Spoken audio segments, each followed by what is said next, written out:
നമസ്കാരം. സ്പോട്ട് ലൈവിലേക്ക് സ്വാഗതം. നമ്മൾ ആദ്യം തന്നെ പോകുന്നത് ഒരു കൊലപാതക വാർത്തയിലേക്കാണ്. കൊലപാതകത്തോടൊപ്പം തന്നെ ലൈംഗിക അതിക്രമവും കാട്ടിയ സംഭവത്തെക്കുറിച്ചാണ്. നടക്കുന്നത് കോഴിക്കോട് ഏലത്തൂർ മാളിക്കടവിലാണ്. യുവതിയെ കൊന്ന് മൃതദേഹത്തോടും ലൈംഗിക അതിക്രമം കാട്ടിയ സംഭവമാണ് കേരളത്തെ അക്ഷരാർത്ഥത്തിൽ നടക്കുന്നൊരു സംഭവം. ഈ കേസിലെ പ്രതിയായ വേങ്ങേരി തടമ്പാട്ടുതാഴം സ്വദേശി വൈശാഖൻ ജീവനൊടുക്കുകയും ചെയ്തു. വിഷം ഉള്ളിൽ ചെന്ന നിലയിൽ വീട്ടിൽ കണ്ടെത്തിയ വൈശാഖനെ കോഴിക്കോട് മെഡിക്കൽ കോളേജ് ആശുപത്രിയിൽ പ്രവേശിപ്പിച്ചെങ്കിലും ചികിത്സയിലിരിക്കെ മരണം സംഭവിക്കുകയായിരുന്നു. മാളിക്കടവിലുള്ള തൻ്റെ വർക്ക്ഷോപ്പിൽ വെച്ചാണ് വൈശാഖൻ യുവതിയെ കെട്ടിത്തൂക്കി കൊലപ്പെടുത്തുകയും സംഭവം ആത്മഹത്യയാണെന്ന് വരുത്തി തീർക്കാൻ ശ്രമിക്കുകയും ചെയ്തത്. എലത്തൂർ ഇൻസ്പെക്ടർ KR രഞ്ജിത്തിന്റെ നേതൃത്വത്തിൽ അന്വേഷണം പൂർത്തിയാക്കി കൊയിലാണ്ടി മജിസ്ട്രേറ്റ് കോടതിയിൽ കുറ്റപത്രം സമർപ്പിക്കുകയും ചെയ്തു. തുടർന്ന് ജാമ്യത്തിൽ കഴിയുകയാണ് പ്രതി ജീവനൊടുക്കുകയും ചെയ്തത്. ഈ സംഭവം കേരളത്തെ വല്ലാതെ ഞെട്ടിച്ച ഒരു സംഭവമാണ്. ആ സംഭവത്തിന്റെ വിശദാംശങ്ങളിലേക്ക് നമ്മൾ പോകുന്നു. MS അനീഷ് കുമാറുണ്ട് വിശദാംശങ്ങളുമായി. അനീഷ്, ഈ ജാമ്യത്തിൽ തുടരവെയാണ് ഇയാൾ ആത്മഹത്യ ചെയ്തതായിട്ട് മനസ്സിലാക്കാൻ കഴിഞ്ഞത്. ഈ കേസുമായി ബന്ധപ്പെട്ട്, അതായത് ഈ പെൺകുട്ടിയെ അതിക്രമിച്ചതുമായി ബന്ധപ്പെട്ട് നടന്ന കാര്യങ്ങൾ, അതിനുശേഷം ഇപ്പോൾ നടത്തിയ വിശദാംശങ്ങൾ, അല്ലെങ്കിൽ ഇപ്പോൾ ഏറ്റവും ഒടുവിൽ വൈശാഖനെ ആശുപത്രിയിൽ പ്രവേശിപ്പിച്ചതിന് ശേഷം ചികിത്സയിലിരിക്കെ മരിച്ചത് മുതൽ ഈ കേസുമായി ബന്ധപ്പെട്ട് എങ്ങനെയാണ് ഇപ്പോൾ മുന്നോട്ട് പോകുന്നത്? ഇയാളും ഈ പെൺകുട്ടിയും തമ്മിൽ എന്തെങ്കിലും ബന്ധമുണ്ടായതായിട്ട് കണക്കാക്കപ്പെടുന്നുണ്ടോ? ഇപ്പോൾ ഏറ്റവും ഒടുവിൽ ഈ ആത്മഹത്യയിലേക്ക് നയിച്ച കാരണത്തെക്കുറിച്ച് പോലീസ് വിലയിരുത്തുന്നുണ്ടോ?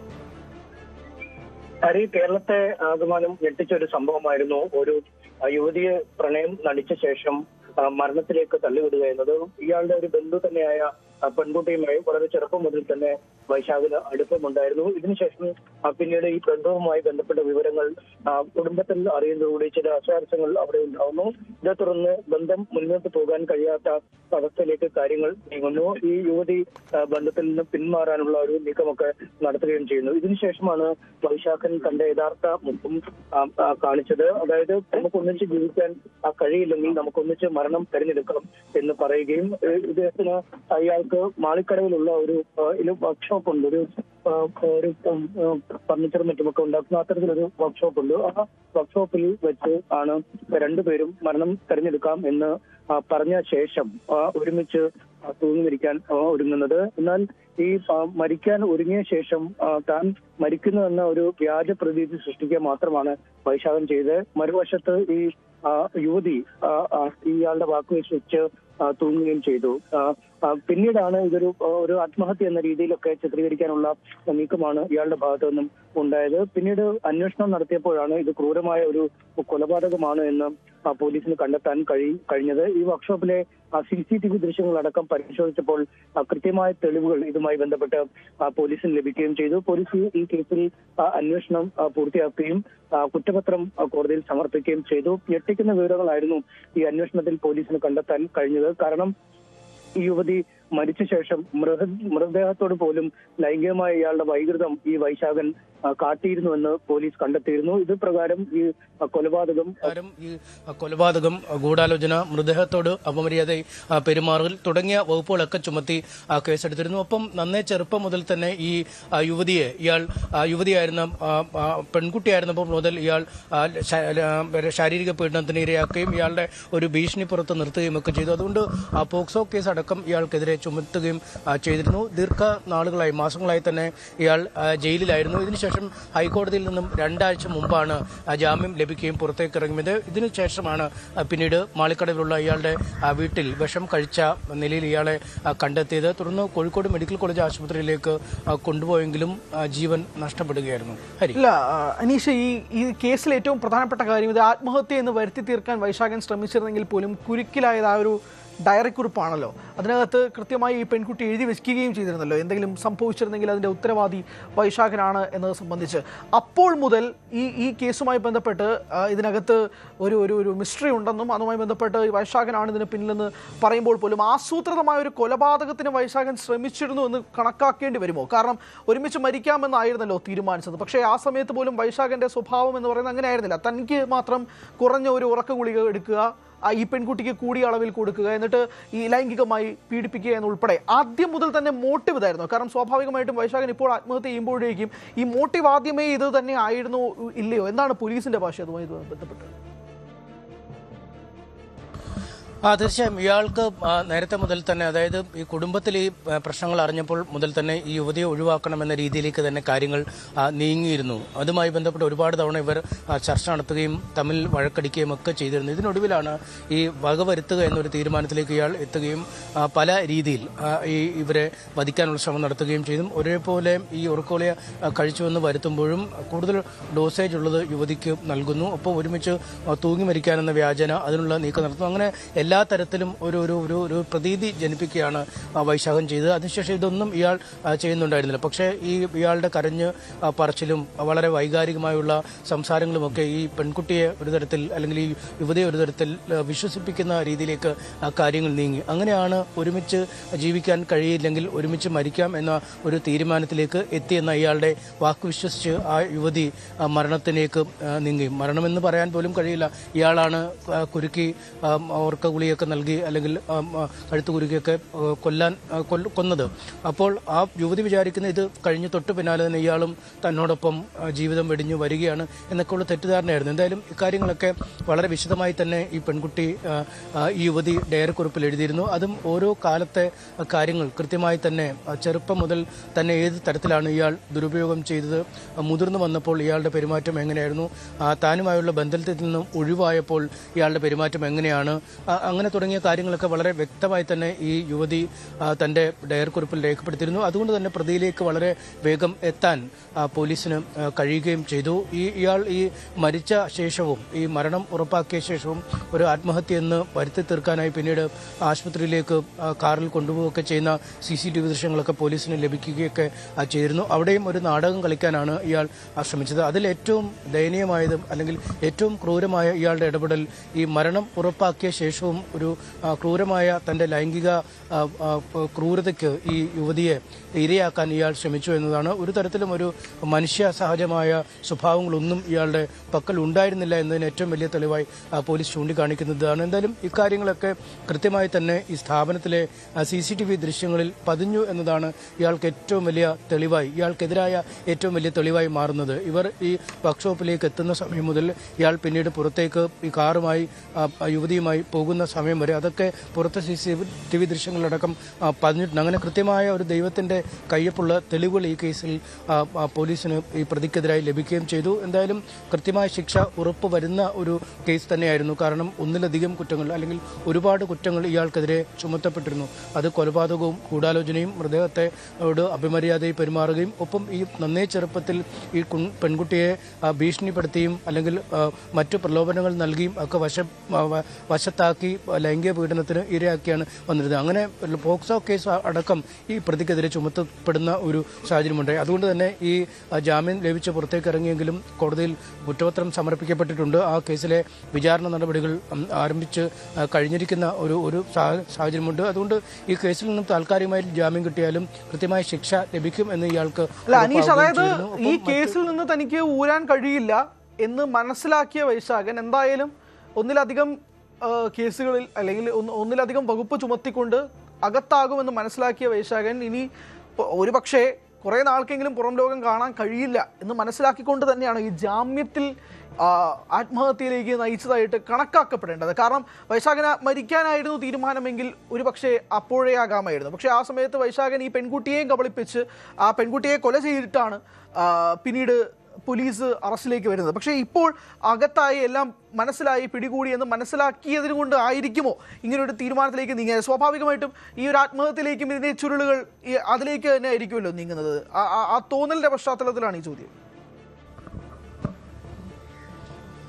തീർച്ചയായും അയാൾക്ക് അങ്ങനെ ഒരു തോന്നൽ എത്തിക്കാണും. കാരണം അയാൾക്കെതിരെ ചുമത്തിപ്പെട്ടുള്ള കേസുകൾ ഒരുപക്ഷെ 10-12 വകുപ്പുകളാണ്. ഏറ്റവും ചുരുങ്ങിയത് ഇയാൾക്കെതിരെ എലത്തൂർ പോലീസ് ക്രൈം നമ്പർ 56/2026 എന്ന പേരിൽ, അതിൽ BNS പ്രകാരം 57, 26, 103, 704, 127, 115, 118, 59, 26, 376, 506 IPC എന്നൊക്കെ പ്രകാരം നിരവധി BNS IPC ഒക്കെ പ്രകാരം ഒരുപാട് കേസുകൾ ഇയാൾക്കെതിരെ ചുമത്തപ്പെട്ടിട്ടുണ്ട്. ഇതിലൊക്കെ കൃത്യമായ തെളിവുകൾ പോലീസിന് ഈ കേസുമായി ബന്ധപ്പെട്ട് ലഭിച്ചിട്ടുണ്ട് ചെയ്തിട്ടുണ്ട് എന്നതാണ്. ഒപ്പം കൃത്യമായി തെളിവുകൾ പോലീസിന് കോടതിയിൽ സമർപ്പിക്കാനും കഴിഞ്ഞിട്ടുണ്ട്. അതുകൊണ്ട് ഈ കേസിൽ ഒരു വിടുതൽ ഉണ്ടാവില്ല എന്ന് ഒരുപക്ഷെ അയാൾക്ക് തോന്നിക്കാണും. പക്ഷേ അതും ഈ ജാമ്യത്തിലിറങ്ങി 2 ആഴ്ച ശേഷം എന്തുകൊണ്ടൊരു മരണം തിരഞ്ഞെടുത്തു, അല്ലെങ്കിൽ ഇതിനു മുമ്പേ എന്തുകൊണ്ട് ശ്രമിച്ചില്ല, അല്ലെങ്കിൽ എങ്ങനെയാണ് മുന്നോട്ടുള്ള കാര്യങ്ങൾ, അക്കാര്യത്തെക്കുറിച്ച് നമുക്കിപ്പോഴും ഒരു വ്യക്തത അല്ലെങ്കിൽ പോലും ഇതൊരു വലിയ ഒരു മാനസിക സമ്മർദ്ദത്തിലേക്കും പിന്നീട് ഇയാളെ തണ്ടിൽ വിട്ടിരിക്കാം. കാരണം ദീർഘനാളുകളായി ജയിലിൽ കഴിയുന്നു. ഇനി പുറത്തിറങ്ങി അല്ലെങ്കിൽ പോലും വിചാരണ നടപടികൾ പൂർത്തിയായാൽ വീണ്ടും ജയിലിലേക്ക് തന്നെ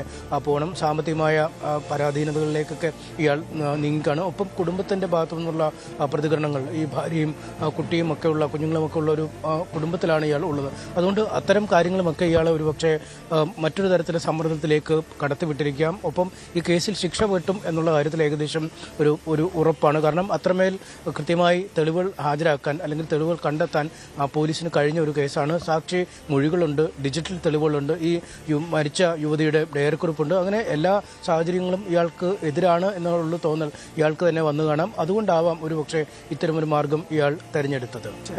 എന്തായാലും ജയിലിൽ നിന്നും ജാമ്യത്തിലിറങ്ങിയ പ്രതി വൈശാഖനാണ് ജീവൻ ഒടുക്കിയത്. ഈ യുവതിയും വൈശാഖനും തമ്മിൽ വർഷങ്ങളായി പ്രണയത്തിലായിരുന്നു. ആ പെൺകുട്ടിയെ ചതിക്കുകയായിരുന്നു വൈശാഖൻ എന്ന് പറയാതിരിക്കാൻ കഴിയില്ല. ഒരുമിച്ച് മരിക്കാമെന്ന് വാഗ്ദാനം നൽകിയിട്ട് പിന്നീട് ആ പെൺകുട്ടിയെ കൊല ചെയ്ത് മൃതദേഹത്തോട് പോലും ലൈംഗികാതിക്രമം കാണിച്ചു. പോലീസ് ഇയാളെ പിടികൂടി 2 ആഴ്ച പരോളിലിറങ്ങിയ സാഹചര്യത്തിൽ, ജാമ്യത്തിലിറങ്ങിയ പശ്ചാത്തലത്തിലാണ് ഇപ്പോൾ ഇയാൾ ആത്മഹത്യ ചെയ്തതായിട്ട് മനസ്സിലാക്കുന്നത്. സനീഷ് കുമാറാണ് വിശദാംശങ്ങൾ നൽകിയത്. നമ്മൾ മലപ്പുറത്തേക്ക് പോകുമ്പോൾ മലപ്പുറം ആനങ്ങാടിയിൽ പെട്രോൾ പമ്പ് ജീവനക്കാരെ ആക്രമിക്കുകയും പിടികൂടാനെത്തിയ പോലീസുകാരെ മർദ്ദിക്കുകയും ചെയ്ത കേസിലെ പ്രതിക്ക് ജാമ്യം. ചെട്ടിപ്പടി ആലുങ്ങൽ ബീച്ച് സ്വദേശി മുഹമ്മദ് സാദിഖിനാണ് ജാമ്യം ലഭിച്ചത്. പരപ്പനങ്ങാടി CI അടങ്ങുന്ന 4 പോലീസ് ഉദ്യോഗസ്ഥരെയാണ് ഇയാൾ മർദ്ദിച്ചത്. ക്രിമിനൽ പശ്ചാത്തലമുള്ള പ്രതിക്ക് വേഗം ജാമ്യം ലഭിച്ചത് വിവാദവുമായി. അനുമോദുണ്ട് വിശദാംശങ്ങളുമായി. അനുമോദ്, ഇയാൾക്ക് ഇത്രയും വേഗം ജാമ്യം കിട്ടാനുള്ള കാരണം എന്താണ്? Straight question.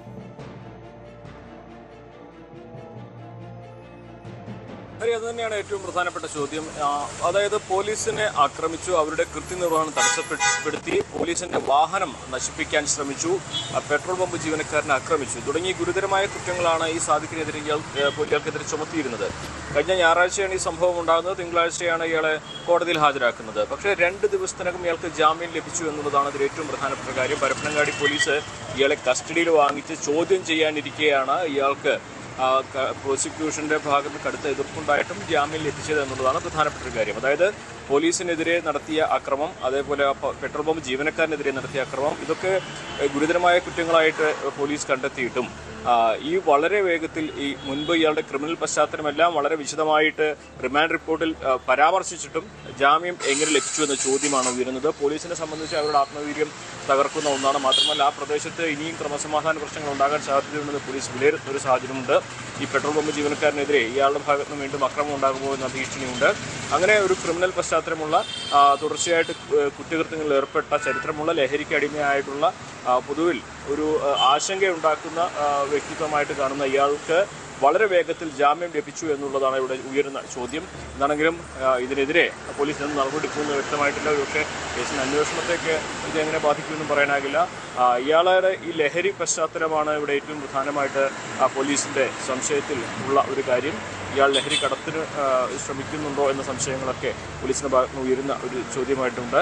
എന്താണെങ്കിലും പോലീസിനെ സംബന്ധിച്ച് വളരെ ഗൗരവമാർന്ന ഒരു കാര്യമായിട്ട് അവൻ എടുക്കുന്നത്. അധികം റിസ്ക് എടുക്കുന്നതാണ്. അതായത് ഇയാൾ ആക്രമിച്ചിരുന്നു, പോലീസിനെ ആക്രമിക്കുകയും CI അടക്കമുള്ളവർക്ക് പരിക്കേൽക്കുകയും ചെയ്യുന്ന സാഹചര്യം ഉണ്ടായിരുന്നു. അപ്പോൾ അത്രയും ഗുരുതരമായ ഒരു ക്രിമിനൽ കുറ്റം ചെയ്ത പ്രതിക്ക് വളരെ വേഗത്തിൽ ജാമ്യം ലഭിച്ചു എന്നുള്ളത് വളരെ അതായത് ഇയാളെ റിമാൻഡ് ചെയ്തതായിട്ടാണ് മനസ്സിലാക്കുന്നത്. റിമാൻഡ് ചെയ്തിട്ടും CCTV ദൃശ്യങ്ങളിൽ വ്യക്തമായി ഇയാൾ ആക്രമിക്കുന്നതും പോലീസുകാരെ മർദ്ദിക്കുന്നതും ഉൾപ്പെടെ കണ്ടിട്ടും ഈ റിമാൻഡ് ചെയ്ത് കഴിഞ്ഞിട്ട് ഉടനെ തന്നെ ഈ ജാമ്യം കിട്ടുമ്പോഴാണ് ഈ ചോദ്യം. അതായത് ഈ ലഹരി ഇടപാട് കേസ് അല്ലെങ്കിൽ ഈ ആക്രമണം ഇത്രയും തെളിവുകൾ ഉൾപ്പെടെ നിൽക്കുന്ന പശ്ചാത്തലത്തിൽ ഇത്ര വേഗം ജാമ്യം ഞെട്ടിപ്പിക്കുന്നതാണോ? 1, 2 ഇയാൾക്ക് അത്ര വലിയ പിടിപാടാണോ? അല്ലെങ്കിൽ ഇയാളുടെ പിന്നിൽ ഇത്ര വലിയ ശക്തികളുണ്ടോ എന്നുള്ള സ്വാഭാവികമായ ചോദ്യവും ഉണ്ടാകുമല്ലോ.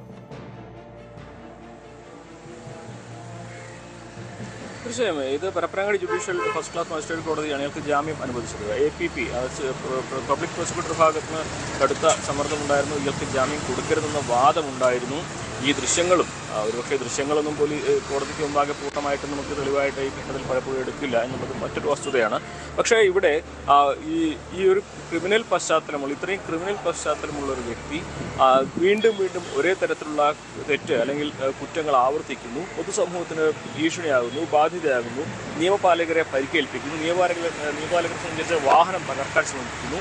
അങ്ങനെ വളരെ ഒരു സാധാരണ ഒരു വ്യക്തി എന്ന നിലയ്ക്ക് അപ്പുറം പോലീസിനെ ആക്രമിച്ച ഒരു കാര്യം കൂടി ഇതിൽ എടുത്തു പറയണം. അങ്ങനെയുള്ള കുറ്റങ്ങളുള്ള ഒരു വ്യക്തിക്ക് എങ്ങനെ ജാമ്യം ഇത്ര വേഗം ലഭിച്ചു എന്ന ചോദ്യമാണ് ഇവിടെ ഉയരുന്നത്. ഇത് ഏത് തരത്തിലാണ് കോടതി ഈ കാര്യത്തിൽ സമീപിച്ചതെന്ന ചോദ്യമൊക്കെ വരുന്നുണ്ട്. പക്ഷേ ഇതിനെതിരെ ഇനി മുകളിലേക്ക് ഒരു ഹർജി ജാമ്യം റദ്ദാക്കാൻ ഉള്ള നീക്കം പോലീസിന്റെ ഭാഗത്തുണ്ടാകുമോ എന്നുള്ളതൊക്കെ വരും ദിവസങ്ങളിൽ നമുക്ക് കണ്ടറിയേണ്ട ഒരു കാര്യമാണ്.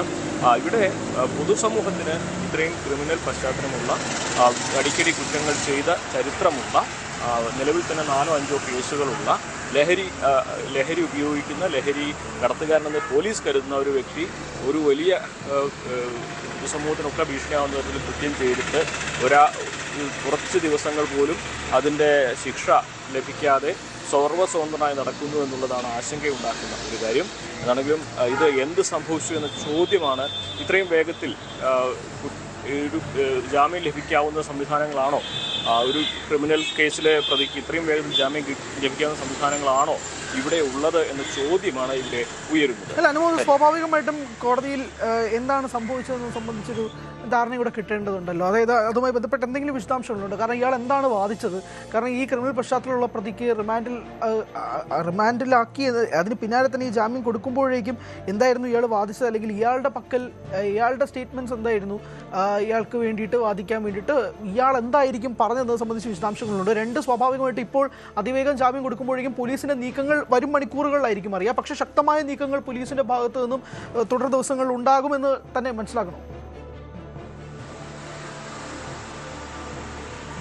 ഇതിൽ ഒന്ന്, നമുക്ക് കോടതി അലക്ഷ്യം എന്നൊരു സാധനം ഒരു പ്രധാനപ്പെട്ട ഒരു കാര്യമുണ്ട്. നമ്മൾ കോടതിയെ കൂടുതൽ വിമർശിക്കുന്ന നമുക്ക് പലതിനും പരിമിതികളുണ്ട്. കാരണം കോടതി നീതിപീഠമാണ്. അതുകൊണ്ട് തന്നെ കോടതിയുടെ നടപടികളെ നമുക്ക് പൂർണ്ണമായിട്ടും വിമർശിക്കുക എന്നുള്ളത് നിയമപരമായിട്ട് കഴിയുന്ന ഒരു കാര്യമല്ല. അത് കോടതി ലക്ഷ്യത്തിനും മറ്റ് നിയമപ്രശ്നങ്ങൾക്കൊക്കെ നമുക്ക് വഴിവെക്കും എന്നുള്ളതാണ് ഒന്നാമത്തെ കാര്യം. രണ്ടാമതായിട്ട് ഈ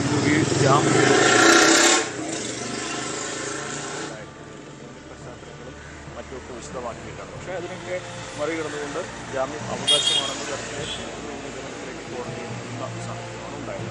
പക്ഷേ കോടതിയുടെ ജൂറിസ്ഡിക്ഷൻ തന്നെയാണ്, കോടതിയുടെ നിരീക്ഷണം തന്നെയാണ്. ശരി, എന്തായാലും ക്രിമിനൽ കേസ് പ്രതിക്ക് അതിവേഗ ജാമ്യം എന്നുള്ളത് തന്നെയാണ് അതിൻ്റെ ഏറ്റവും പ്രധാനപ്പെട്ട കാര്യം. എങ്ങനെ ഈ അതിവേഗ ജാമ്യം കിട്ടി എന്നുള്ളത് സംബന്ധിച്ചുള്ള ചോദ്യങ്ങൾ ബാക്കി നിൽക്കുകയാണ്. പോലീസ് സ്വാഭാവികമായിട്ടും 4 പോലീസ് ഉദ്യോഗസ്ഥരുൾപ്പെടെ ആക്രമിച്ചൊരു പശ്ചാത്തലത്തിലാണ് ഇയാൾക്ക് ജാമ്യം കിട്ടിയതെന്ന് മനസ്സിലാക്കുന്നു. പോലീസിൻ്റെ തുടർ നീക്കങ്ങൾ സംബന്ധിച്ചും വരും ദിവസങ്ങളിൽ തന്നെ വ്യക്തതയുണ്ടാകും. CB അനുമോദാണ് വിശദാംശങ്ങൾ നൽകിയത്. ഇടവേളയിലേക്ക് പോകുന്നു, മടങ്ങിയത്.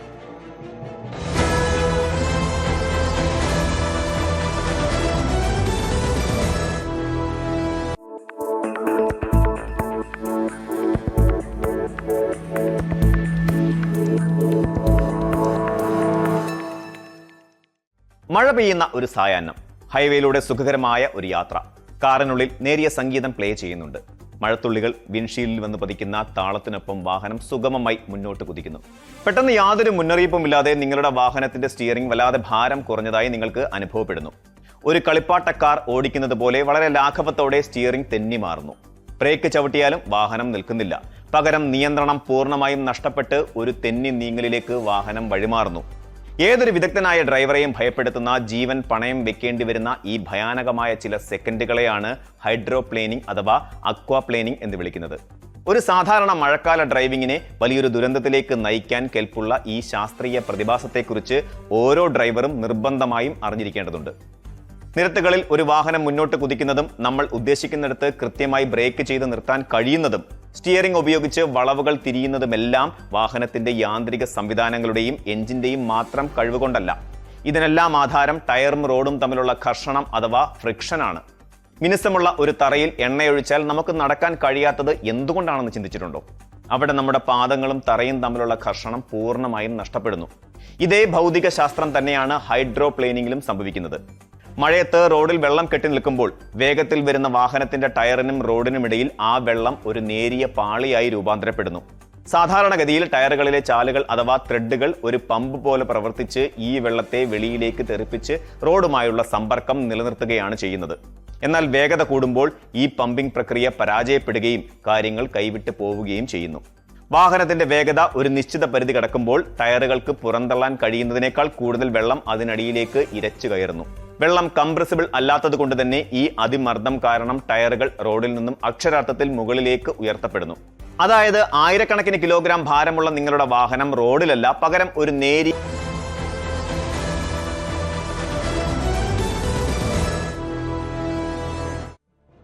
തിരികെ വരുമ്പോൾ MDMA കേസിലെ പ്രതികൾ VD സതീശനൊപ്പം നിൽക്കുന്ന കൂടുതൽ ചിത്രങ്ങൾ പുറത്തേക്ക്. മുഖ്യമന്ത്രിയാകുന്നതിന് മുമ്പുള്ളതാണ് ഈ ചിത്രങ്ങൾ. കോഴിക്കോട് നടന്ന ഇഫ്താർ സംഗമത്തിലേതാണ് ഈ പുതിയ ചിത്രങ്ങൾ ഇപ്പോൾ പുറത്തുവരുന്നത്.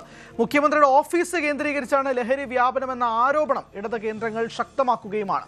കേസ് തേച്ചു മായ്ക്കാനാണ് ശ്രമമെങ്കിൽ ശക്തമായ പ്രക്ഷോഭത്തിലേക്ക് പോകുമെന്ന് DYFI നേതൃത്വം വ്യക്തമാക്കി. നവകേരള യാത്ര നടക്കുന്നത് 2023 അദ്ദേഹവുമായിട്ടുള്ള ബന്ധം ഈ പ്രതി തന്നെ പല ഘട്ടത്തിൽ വീഡിയോ ഫോട്ടോ ഒക്കെ ആയിട്ട് പോസ്റ്റ് ചെയ്തിട്ടുള്ളത് 2021 മുതൽ തന്നെയാണ്. അപ്പൊ മുഖ്യമന്ത്രിയുടെ സോഷ്യൽ മീഡിയ ഓപ്പറേറ്റ് ചെയ്യുന്ന, മുഖ്യമന്ത്രിയുടെ വീട്ടിൽ ഏത് സമയത്തും കയറി ചെല്ലാൻ അധികാരമുള്ള, മുഖ്യമന്ത്രിയുടെ അടുക്കളയിൽ കയറി ഭക്ഷണം കഴിക്കാൻ അധികാരമുള്ള, മുഖ്യമന്ത്രിയുമായുടെ ഏത് സ്വകാര്യ ചടങ്ങിലും പെട്ടെന്ന് കയറി ചെല്ലാൻ കഴിയുന്ന ബന്ധം ഇവർ തമ്മിലുണ്ട് എന്ന് എല്ലാവർക്കും അറിയുന്ന കാര്യമാണ്. അത് ബോധ്യപ്പെട്ട കാര്യമാണ്. അത് സമഗ്രമായ അന്വേഷണം വേണം എന്നാണ് DYFI ആവശ്യപ്പെടുന്നത്. MS അനീഷ് കുമാറുണ്ട് വിശദാംശങ്ങളുമായി. അനീഷ്, നവകേരള സദസ്സ് നടക്കുന്നത് 2023 നവംബർ 18 മുതൽ ഡിസംബർ 23 വരെയാണ്. പക്ഷേ മുഖ്യമന്ത്രിയുടെ വാചകങ്ങൾ പ്രകാരം ഈ നവകേരള സദസ്സിൽ പരിക്കേറ്റ സമയത്താണ് പോയി കണ്ടതെന്നാണ്. പക്ഷെ അതിന് മുന്നേ തന്നെ ഈ ചിത്രങ്ങൾ, ഇയാൾ പങ്കുവച്ച ചിത്രങ്ങളൊക്കെ അതിന് മുന്നേ ഉള്ളതാണ്. സ്വാഭാവികമായിട്ടും മുഖ്യമന്ത്രി കളവ് പറയാണോ എന്നുള്ള ചോദ്യങ്ങൾ ഉൾപ്പെടെ നിൽക്കുകയാണ്. അല്ലെങ്കിൽ മുഖ്യമന്ത്രിക്ക് തെറ്റുപറ്റിപ്പോയതാണുള്ള ചോദ്യങ്ങളുണ്ട്. കാരണം ഈ ചിത്രങ്ങൾ നവകേരള സദസ്സിന് മുന്നേ ഇയാൾ പോസ്റ്റ് ചെയ്ത ചിത്രങ്ങളാണ്. അതിന് മുന്നേ ഇപ്പോൾ ഇഫ്താർ സംഗമത്തിനിടയിൽ ഉള്ള ദൃശ്യങ്ങൾ കൂടി പുറത്തു വരുന്നുണ്ട്. സ്വാഭാവികമായും ഈ ലഹരി ഇടപാടുകളുമായി ബന്ധപ്പെട്ട് മുഖ്യമന്ത്രിയുടെ ഓഫീസിനുള്ളിൽ തന്നെ ഇത്തരത്തിലുള്ള ആളുകളുണ്ടോ എന്നുള്ള സംശയങ്ങൾ ജനിപ്പിക്കുന്നത് ഒന്ന്. രണ്ട്, ഈ പുതിയ ചിത്രങ്ങൾ പുറത്തു വരുന്ന പശ്ചാത്തലങ്ങൾ എങ്ങനെയാണ്? ഹരി, ഇതിനകത്ത് രണ്ട് പ്രശ്നങ്ങളുണ്ട്. കാരണം ഒന്ന്, ഈ KH മുഹമ്മദ് ഹുസൈൻ എന്ന ആൾ എറണാകുളത്ത് ജോലി ചെയ്യുന്ന ആളുകൾക്ക് അല്ലെങ്കിൽ VD സതീശനുമായി ബന്ധപ്പെട്ട് കാര്യങ്ങൾ ഇടപെടുന്ന ആർക്കും അറിയാം. VD സതീശനുമായി പലപ്പോഴും അടുത്ത ബന്ധം പുലർത്തിയിരുന്ന ഒരു ആൾ തന്നെയാണ് ഇയാൾ. പലപ്പോഴും ഈ മുഖ്യമന്ത്രിയുടെ പരിപാടികൾക്കൊക്കെ ഒപ്പം വരും, അല്ലെങ്കിൽ എന്തെങ്കിലും പരിപാടി സ്ഥലങ്ങളിലൊക്കെ ഇയാൾ ഉണ്ടാവും. അടുത്ത് ഇടപഴകി അല്ലെങ്കിൽ ചെവിയിൽ വർത്താനം പറയാൻ കഴിയുന്ന, അല്ലെങ്കിൽ വാഹനത്തിൽ കയറാൻ കഴിയുന്ന തക്കവണ്ണമൊക്കെ ഒരു സ്വാതന്ത്ര്യം ഉള്ള ആൾ തന്നെയാണ്. പ്രത്യേകിച്ചും പ്രതിപക്ഷ നേതാവായിരുന്ന കാലത്തൊക്കെ ഒരു സന്തോഷ സഹചാരി എന്ന രീതിയിലൊക്കെ പോലും പലപ്പോഴും പറയപ്പെട്ടിരുന്ന ഈ ആൾ കൂടിയാണ് ഹുസൈൻ. ഇതിലാണ് ഏറ്റവും ശ്രദ്ധേയമായ കാര്യം പുറത്തു വരുന്നത്. കാരണം 2025 മാർച്ച് 22 കോഴിക്കോട്ടെ ഒരു സ്വകാര്യ ഹോട്ടലിൽ ഈ പ്രതിപക്ഷ നേതാവായിരുന്ന VD സതീശൻ അന്ന് ഇഫ്താർ സംഗമം സംഘടിപ്പിച്ചത്. അതിൽ ഈ കോഴിക്കോട് ജില്ലയിലെയും സമീപ പ്രദേശങ്ങളിലേക്കുമൊക്കെ നേതാക്കന്മാർ, കോൺഗ്രസിൻ്റെയൊക്കെ ചില നേതാക്കന്മാർ ഉണ്ടായിരുന്നുവെങ്കിൽ പോലും കൂടുതൽ പുറത്തുനിന്നുള്ള ആളുകൾ കാര്യമായി ഉണ്ടായിരുന്നില്ല എന്നതാണ് വസ്തുത. ഈ VD സതീശന്റെ പേഴ്സണൽ സ്റ്റാഫിൽപ്പെട്ട ആളുകൾക്കൊപ്പം ഇയാൾ മാത്രമാണ് ഒരുപക്ഷെ പുറത്തുനിന്നും വന്ന ആളായി ഉണ്ടായിരുന്നത്. ഇയാൾ എല്ലാവരോടും വളരെ കാര്യമായി അന്ന് അവിടെ വെച്ച് ഇടപഴകുകയും ഒപ്പം VD സതീശനൊപ്പം തന്നെ നിൽക്കുകയും ഒക്കെ ചെയ്യുന്ന ദൃശ്യങ്ങളാണ് പുറത്തു വന്നിരുന്നത്. പക്ഷേ മുഖ്യമന്ത്രി പറയുന്നത് ഇയാളുമായി അത്ര ഒരു ഔദ്യോഗികമായ ബന്ധമോ അല്ലെങ്കിൽ അത്രമേൽ അടുപ്പമുള്ള, പണ്ട് മുതൽ പരിചയമുള്ള ഒരു ആൾ അല്ല എന്ന രീതിയിലാണ്. കാരണം ഈ നവകേരള സദസ്സുമായി ബന്ധപ്പെട്ട ക്രമങ്ങൾ നടക്കുന്നു. സംസ്ഥാനത്തിന്റെ പലയിടങ്ങളിലായി ഇത്തരം യൂത്ത് കോൺഗ്രസ് പ്രവർത്തകർക്കെതിരെ, KSU പ്രവർത്തകർക്കെതിരെ അക്രമം അഴിച്ചുവിടുന്ന ഒരു സാഹചര്യമുണ്ട്. അന്ന് പലരും ആശുപത്രിയിൽ കിടക്കുകയും മുതിർന്ന നേതാക്കളൊക്കെ അടക്കം പോലും ഇവരെ സന്ദർശിക്കുകയും ഇവരോട് രോഗവിവരങ്ങൾ അല്ലെങ്കിൽ ഈ മർദ്ദനമേറ്റതിന്റെ വിവരങ്ങൾ ആരായും ഒക്കെ ചെയ്യുന്ന ഒരു സമയം. അങ്ങനെ അത്തരത്തിലൊരു ബന്ധമായിരുന്നു ഇയാളുമായി ഉണ്ടായിരുന്നതെന്ന് പറയുമ്പോൾ ഇയാളുടെ ഒഫീഷ്യൽ പേജിൽ തന്നെ, അല്ലെങ്കിൽ ഫേസ്ബുക്ക് പേജിൽ തന്നെ മുഖ്യമന്ത്രിയുടെ ഓഫീസിന്റെ അല്ലെങ്കിൽ VD സതീശൻ പ്രതിപക്ഷ നേതാവിന്റെയൊക്കെ സോഷ്യൽ മീഡിയ കോർഡിനേറ്റർ എന്ന രീതിയിലാണ് അവകാശപ്പെട്ടത്. അത്തരമൊരു അവകാശവാദത്തെ അക്കാലത്തൊന്നും ചോദ്യം ചെയ്യപ്പെട്ടിരുന്നില്ല. ഒപ്പം ഈ VD സതീശനുമായി ബന്ധപ്പെട്ട കാര്യങ്ങളൊക്കെ ഇയാൾ കൃത്യമായി ഷെയർ ചെയ്യുന്ന ഒരു ആൾ കൂടിയാണ്. എന്തായാലും അത്തരം കാര്യങ്ങളാണ് കൃത്യമായി ഇപ്പോൾ പുറത്തു വന്നുകൊണ്ടിരിക്കുന്നത്. ഇത് ഏത് രീതിയിലാണ് ഇയാൾ ഈ മുഖ്യമന്ത്രിയുടെ ഓഫീസിന്റെ ബന്ധം ഈ കാര്യങ്ങൾക്ക് അല്ലെങ്കിൽ മയക്കുമരുന്ന് കടത്ത് പോലുള്ള കാര്യങ്ങൾക്ക് ഉപയോഗിച്ചത് എന്ന ചോദ്യമാണ് ഇനി ബാക്കിയാവുന്നത്. പലപ്പോഴും ഈ മുഖ്യമന്ത്രിയോടൊക്കെ അടുത്ത് പലപ്പോഴും കാണുമ്പോൾ അല്ലെങ്കിൽ മുഖ്യമന്ത്രി ആവുന്നതിന് മുമ്പ് പോലും പ്രതിപക്ഷ നേതാവിനോടൊത്തൊക്കെ കാണുമ്പോൾ ഈ പോലീസ് ഉദ്യോഗസ്ഥരും പ്രധാനപ്പെട്ട നേതാക്കൾക്കും മറ്റാളുകൾക്കുമൊക്കെ ഇയാളോടൊപ്പം ഇയാൾ ഒരു സ്ഥിരമായി ഒപ്പമുള്ള ആളാണ് എന്നൊരു പ്രതീതി ജനിപ്പിക്കപ്പെടുന്നുണ്ട്. ഒപ്പം ഈ ബന്ധങ്ങൾ പറയുമ്പോൾ പലപ്പോഴും പരിശോധനകളിൽ നിന്നും മറ്റുമൊക്കെ ഒഴിയാനും മറ്റും ഇയാൾക്ക് പറ്റുമെന്ന ആരോപണമാണ് ഇപ്പോൾ CPM നേതാക്കളും DYFI നേതാക്കളുമൊക്കെ മുന്നോട്ടും കൊണ്ടുവന്നിരിക്കുന്നത്. എന്തായാലും ഇത് തന്റെ ഒരു ഔദ്യോഗികമായ സോഷ്യൽ മീഡിയ കോർഡിനേറ്റർ അല്ല എന്ന് മുഖ്യമന്ത്രി പറയുമ്പോഴും സോഷ്യൽ മീഡിയ പ്രശ്നങ്ങളൊക്കെ പലപ്പോഴും ഇയാൾ ഏകോപിപ്പിച്ചിരുന്നു എന്നത് ഒരു ആരോപണമായി തന്നെ അല്ലെങ്കിൽ ഒരു വസ്തുതയായി തന്നെ ഈ പ്രതിപക്ഷ നേതാക്കൾ ഉന്നയിക്കുന്ന ഒരു സാഹചര്യമുണ്ട്. ഈ കണ്ണൂർ കാസർഗോഡ് അതിർത്തി പ്രദേശത്ത് വെച്ച് 140 ഗ്രാം MDMA-യുമായാണ് ഇയാളെ പോലീസ് പിടികൂടിയത്. ഈ വരുന്ന വഴിക്ക് മറ്റ് പലയിടങ്ങളിലും കണ്ണൂരിലും കോഴിക്കോടും മലപ്പുറം ജില്ലകളിലുമൊക്കെ ഇത്തരത്തിൽ ഈ MDMA ആളുകൾക്ക് ഇടപാടുകാർക്ക് നൽകിയ ശേഷമാണ് കാസർഗോഡ് എത്തിയതെന്ന ഒരു വിവരമാണ് പോലീസ് ലഭിച്ചത്. അങ്ങനെയെങ്കിൽ ഈ വഴിനീളെ എങ്ങനെ ഈ പരിശോധനകളിൽ നിന്നും ഒഴിവാകാൻ അയാൾക്ക് കഴിഞ്ഞു എന്ന ചോദ്യം ബാക്കിയാവുന്നുണ്ട്. കാരണം നമുക്കറിയാം പോലീസ് ഈ ഓപ്പറേഷൻ തൂഫാൻ പ്രഖ്യാപിച്ച ശേഷം വളരെ പ്രചണ്ഡമായ ഒരു പ്രചാരണവും ഒപ്പം തന്നെ പരിശോധനയും ഒരുപാട് കേസുകളൊക്കെ പിടികൂടുന്ന ഒരു സാഹചര്യമുണ്ട്. ഈ UDF സർക്കാർ അധികാരത്തിലേറിയ ശേഷം ഏറ്റവും അധികം ജനങ്ങളിൽ നിന്നൊരു ഒരു നല്ല പ്രതികരണം കിട്ടിയ ഒരു ഓപ്പറേഷൻ കൂടിയാണ്. പ്രത്യേകിച്ചും ആഭ്യന്തരമന്ത്രി രമേശ് ചെന്നിത്തലയൊക്കെ നിശ്ചിതമായ നിലപാട് ഇക്കാര്യത്തിൽ സ്വീകരിക്കുന്നുണ്ട്. വിട്ടുവീഴ്ചയില്ലാത്ത നിലപാടുകളുമായി താഴെ തട്ട് മുതൽ മുകൾ തട്ട് വരെയുള്ള ഉദ്യോഗസ്ഥർ ഇക്കാര്യത്തിൽ ഇടപെടുന്നുണ്ട്. പക്ഷേ എങ്ങനെ ഈ വല ഭേദിച്ച് അല്ലെങ്കിൽ വലയ്ക്കിടയിലൂടെ കണ്ണിമുറിച്ച് ഇയാൾ ഈ കാസർഗോഡ് വരെ എത്തി എന്ന ചോദ്യമാണ്. അതിന് ഈ മുഖ്യമന്ത്രിയുടെ ഓഫീസുമായുള്ള ബന്ധം അല്ലെങ്കിൽ നേരത്തെ മുതൽ അത്തരത്തിലൊരു അടുത്ത ബന്ധമുണ്ടെന്ന പ്രതീതി ജനിപ്പിച്ചതാണ് ഈ കേസിൽ ഗുണകരമായി മാറിയത്. അയാൾക്ക് അല്ലെങ്കിൽ ഇയാൾക്ക് ഈ നിയമ നടപടിക്രമങ്ങളിൽ നിന്ന് രക്ഷപ്പെടാൻ കഴിഞ്ഞത് എന്ന വിമർശനം തന്നെയാണ് ഉന്നയിക്കുന്നത്. ഒപ്പം എന്താണ് ഇതിൽ സംഭവിച്ചതെന്ന് സംബന്ധിച്ച വിശദമായ അന്വേഷണം വേണമെന്ന ആവശ്യവുമായി CPM-ഉം DYFI-ക്ക് മുന്നോട്ട് പോയി കഴിയുകയും ചെയ്തിട്ടുണ്ട്. ശക്തമായ സമരം ഇക്കാര്യത്തിൽ ആരംഭിക്കാനുള്ള തയ്യാറെടുപ്പാണ്.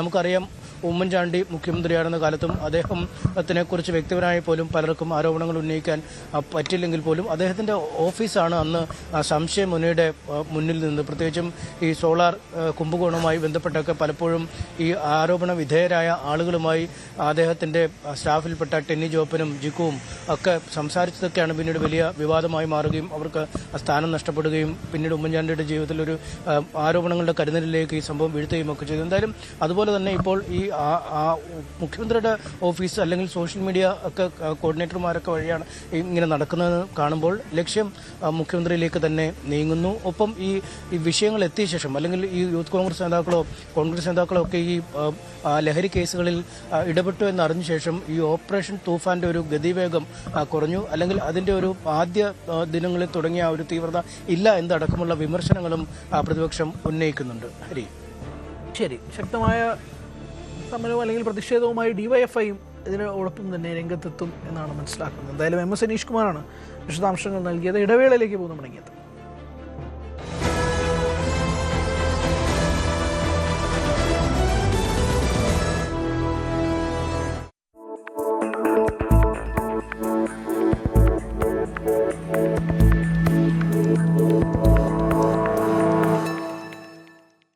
മഴ പെയ്യുന്ന ഒരു സായാഹ്നം, ഹൈവേയിലൂടെ സുഖകരമായ ഒരു യാത്ര. കാറിനുള്ളിൽ നേരിയ സംഗീതം പ്ലേ ചെയ്യുന്നുണ്ട്. മഴത്തുള്ളികൾ വിൻഷീൽഡിൽ വന്ന് പതിക്കുന്ന താളത്തിനൊപ്പം വാഹനം സുഗമമായി മുന്നോട്ട് കുതിക്കുന്നു. പെട്ടെന്ന് യാതൊരു മുന്നറിയിപ്പുമില്ലാതെ നിങ്ങളുടെ വാഹനത്തിന്റെ സ്റ്റിയറിംഗ് വല്ലാതെ ഭാരം കുറഞ്ഞതായി നിങ്ങൾക്ക് അനുഭവപ്പെടുന്നു. ഒരു കളിപ്പാട്ട കാർ ഓടിക്കുന്നത് പോലെ വളരെ ലാഘവത്തോടെ സ്റ്റിയറിംഗ് തെന്നി മാറുന്നു. ബ്രേക്ക് ചവിട്ടിയാലും വാഹനം നിൽക്കുന്നില്ല. പകരം നിയന്ത്രണം പൂർണ്ണമായും നഷ്ടപ്പെട്ട് ഒരു തെന്നി നീങ്ങലിലേക്ക് വാഹനം വഴിമാറുന്നു. ഏതൊരു വിദഗ്ധനായ ഡ്രൈവറെയും ഭയപ്പെടുത്തുന്ന, ജീവൻ പണയം വെക്കേണ്ടി വരുന്ന ഈ ഭയാനകമായ ചില സെക്കൻഡുകളെയാണ് ഹൈഡ്രോപ്ലേനിംഗ് അഥവാ അക്വാപ്ലേനിംഗ് എന്ന് വിളിക്കുന്നത്. ഒരു സാധാരണ മഴക്കാല ഡ്രൈവിങ്ങിനെ വലിയൊരു ദുരന്തത്തിലേക്ക് നയിക്കാൻ കെൽപ്പുള്ള ഈ ശാസ്ത്രീയ പ്രതിഭാസത്തെക്കുറിച്ച് ഓരോ ഡ്രൈവറും നിർബന്ധമായും അറിഞ്ഞിരിക്കേണ്ടതുണ്ട്.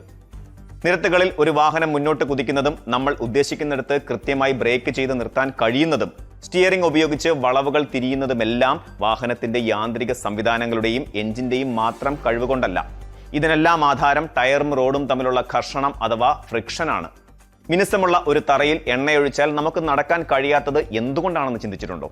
അവിടെ നമ്മുടെ പാദങ്ങളും തറയും തമ്മിലുള്ള ഘർഷണം പൂർണ്ണമായും നഷ്ടപ്പെടുന്നു. ഇതേ ഭൗതിക ശാസ്ത്രം തന്നെയാണ് ഹൈഡ്രോപ്ലെയിനിങ്ങിലും സംഭവിക്കുന്നത്.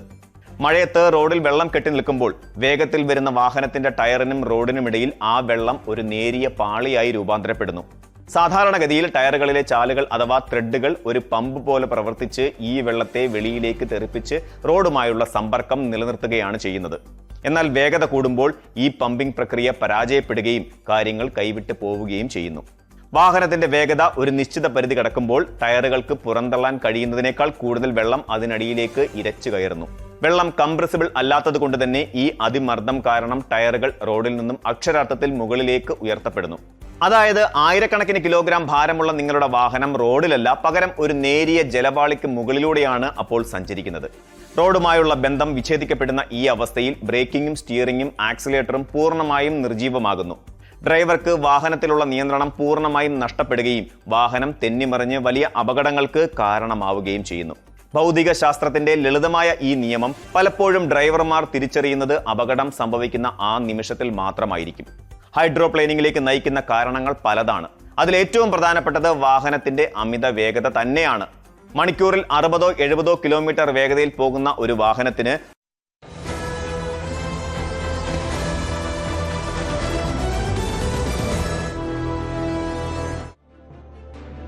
കോഴിക്കോട് ബംഗളൂരു KSRTC ബസ് അപകടത്തിൽപ്പെട്ട് ഡ്രൈവറും കണ്ടക്ടറും മരിച്ച സംഭവത്തിൽ നിർണായകമായ വഴിത്തിരിവ്. കഴിഞ്ഞ ദിവസം ബംഗളൂരുവിൽ നിന്ന് കാസർഗോട്ടേക്ക് വരികയായിരുന്ന KSRTC ബസ്സിന് നേരെയുണ്ടായ മുട്ടയേർ ഈ സംശയം ബലപ്പെടുത്തുന്നുണ്ട്. അന്ന് അപകടം നടന്ന അതേ സ്ഥലത്ത് വെച്ചാണ് മുട്ടയേർ ഉണ്ടായത്. ഡ്രൈവറുടെ സന്ദർഭോചിതമായ ഇടപെടലിനെ തുടർന്ന് അപകടം ഒഴിവായത് തലനാരിഴയ്ക്കാണ്. സംഭവത്തിൽ ഗതാഗത വകുപ്പ് മന്ത്രിയുടെ നിർദ്ദേശപ്രകാരം KSRTC പരാതി നൽകിയിട്ടുണ്ട്. ബാംഗ്ലൂരിൽ നിന്ന് 30 കിലോമീറ്റർ പിന്നിട്ട് ബിഡതി എന്ന് പറയുന്ന സ്ഥലത്താണ്.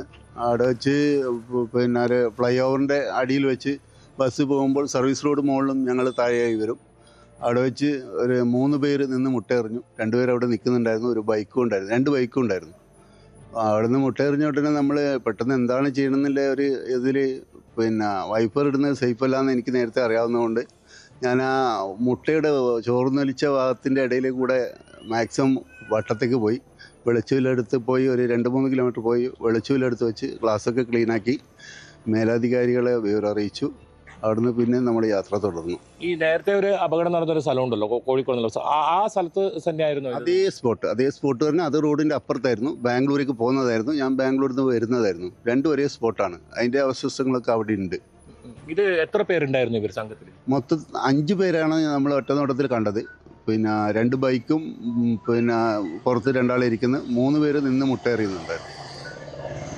ബസ്സിൽ എത്ര യാത്രക്കാരുണ്ടായിരുന്നു? ബസ്സിലൊരു 15ഓളം യാത്രക്കാരാണ്. ബാക്കിയുള്ളവർ നമുക്ക് മൈസൂരിൽ നിന്നായിരുന്നു ബുക്കിംഗ്. അപ്പോൾ ബാംഗ്ലൂർ നിന്ന് 10-15 പേര് ബസ്സിലുണ്ടായിരുന്നു, അറിവുണ്ടായിരുന്നു. ബൈജു ഉണ്ട് വിശദാംശങ്ങളുമായി. ബൈജു, ഡ്രൈവർ സുരേഷിന്റെ വാക്കുകൾ പ്രകാരം 5 പേരുണ്ടായിരുന്നു. ഇത് കഴിഞ്ഞ തവണ അപകടം നടന്ന അതേ സ്ഥലത്ത് വെച്ച് തന്നെ ഇത് നടക്കുന്നു. എന്റെ ചോദ്യം, ഇത് മനഃപൂർവ്വമായി ഒരു പ്ലാൻഡ് അറ്റാക്ക് പോലെ അതേ ഏരിയയിൽ വരുന്ന ബസ്സുകളെ ആക്രമിക്കുക, ഈ മുട്ട കൊണ്ട് ഒന്നാമത് ഇതിന് പിന്നിൽ ആരൊക്കെയാണെന്നത് സംബന്ധിച്ചുള്ള ഒരു അന്വേഷണം, 2 ഇതുമായി ബന്ധപ്പെട്ട് അല്ലെങ്കിൽ രക്ഷാപ്രവർത്തകർ ഇതിലേക്ക് പോയപ്പോൾ പോലും വീണ്ടും ഈ മുട്ടയുടെ അവശിഷ്ടങ്ങൾ കണ്ടതായിട്ടാണ് പറയുന്നത്. ഏറ്റവും കൂടുതലത്തെ വിശദാംശങ്ങൾ എന്താണ്?